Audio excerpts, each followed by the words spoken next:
Today I am going to react to a video from Kenya. Yes, a Kenyan Member of Parliament addressing the Speaker of Parliament in Kenya. And in his submission, I feel there is so much for every African to reflect on. Yes, I feel there is so much for every African to reflect on this particular submission. I already made a video in which I stated that the African Union is like a cesspool of dictators. Yes, and I believe in that completely. It is like a recycle bin of dictators. They are very good at giving half-hearted remarks when elections happen, like in Tanzania, where so many people were unalived. Piles of bodies were discovered on the streets, hidden from the rest of the world. But there are some people who were sharing these gruesome images and videos of individuals while showing their dissatisfaction on how elections were handled, brutality of the military and the police in that country. And Uganda is next in queue. I think Ugandans particularly also need to watch what this parliamentarian is saying, because we are next in queue. Next year, early next year, we go to the polls. If this is your first time, this is the Uganda Awakening. This channel exists to reveal how so many Ugandans are on board with the long-awaited change that should have happened at least 20 years ago. We have been in a dictatorship of Yoweri Kaguta Museveni for over 40 years, and we are quite desperate, which is why the opposition, the leading opposition, is rallying the masses with the slogan, protest vote. And this does not just come out of thin air. It is because of how elections in Uganda have been handled. I mean, just this week or last week, so many individuals of the campaign team of Robert Kyagulanyi Ssentamu, the leading opposition presidential candidate, were abducted and arrested simply because they support a man that the government is terrified of. And in this case, we are pointing out the cost of waking up in Uganda. Is waking up enough?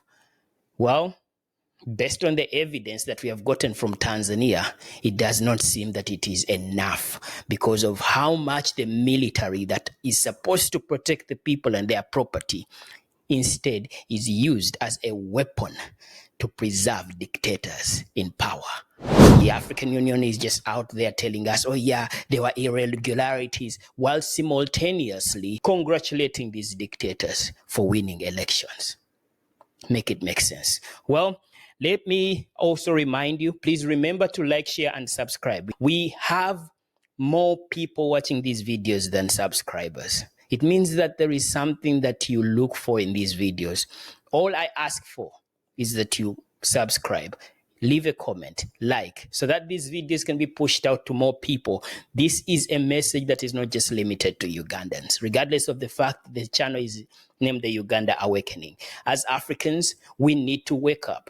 We need to wake up. We are haunted by Haitian spirits in form of Biya, Museveni, and so many dictators that are holding on to power, like the one in Eritrea as well. So let's get right on to it and talk about what is happening. Let's get to this video. In the community of nations of the world.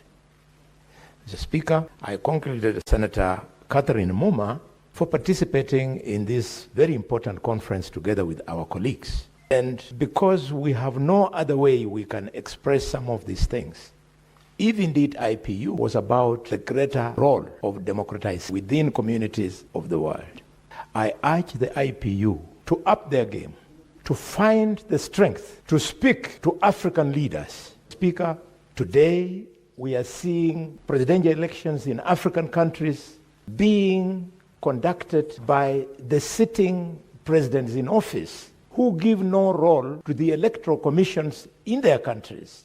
In the process, Mr. Speaker, their opponents are locked out of the race, their opponents are arrested, their opponents are detained, their opponents abducted, their opponents are even killed, Mr. Speaker. The IPU must take over the role of the African Union, because the African Union, instead of speaking to this, they are busy congratulating their colleagues. The African Union has now become a talk shop, a special club for African presidents to protect each other. Mr. Speaker, we know of recent elections in Africa where senior African politicians have witnessed elections in their countries from prison, charged with treason, Mr. Speaker. Mr. Speaker, we know of African countries where thousands of citizens have been killed. We know of African countries where Kenyans are being harassed in their hotels, in their businesses, in those countries, because they are being suspected to be the ones who are responsible for the unrest. Africans should know that Kenyans are very hard-working people. When they go to their countries, they are looking for business. They are not going there to play politics. Like, at least as far as Kenya is concerned, our government to protect Kenyan citizens in such a countries where they are currently being harassed, Mr. Speaker.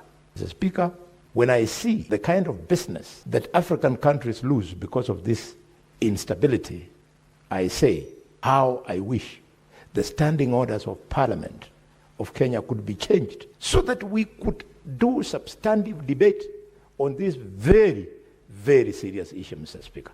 Mr. Speaker, for some of us, our communities cut across nations. For example, if you take the Kenyan Somali, his relatives are in Somalia, his relatives are in Ethiopia. So when unrest takes place in those two countries, the Kenyan Somali is expected to keep quiet. Similarly, the Luos, the Maasais, they are in Kenya, they are in Tanzania. When their relatives face this kind of atrocities, we are supposed to keep quiet.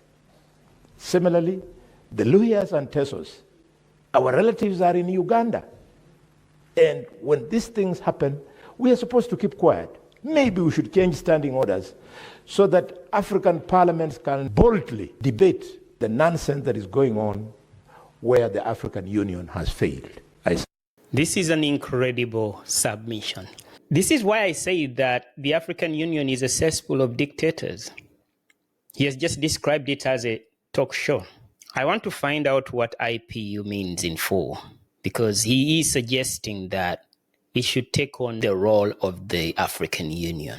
But that is telling us a lot. It tells us a lot.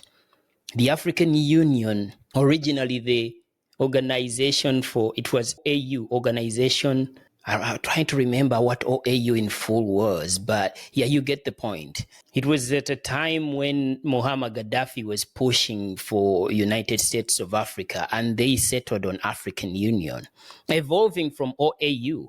But it looks like it only changed the name, but retained the weaknesses that make it impossible for Africa to evolve out of these ancient minded people, antiques that still think in monarchy and dynasty strategies that will preserve their power. They are fearful of what they have stolen from the masses, which is why it is standard for every dictator to hold on to power. And it is crazy because of how diverse Africa is. You've heard him. He has stated that when something happens to Somalia, the Kenyan Somalis are directly affected, but they are not allowed to speak. When something happens in Uganda to the Teso, the Kenyan Ugandans in Kenya cannot speak. And as well as the Maasai, which is like the most recognizable tribe in East Africa, are also found in Tanzania and in Kenya. Everything that affects these people, our people, even if you really want to keep quiet, it comes back to you.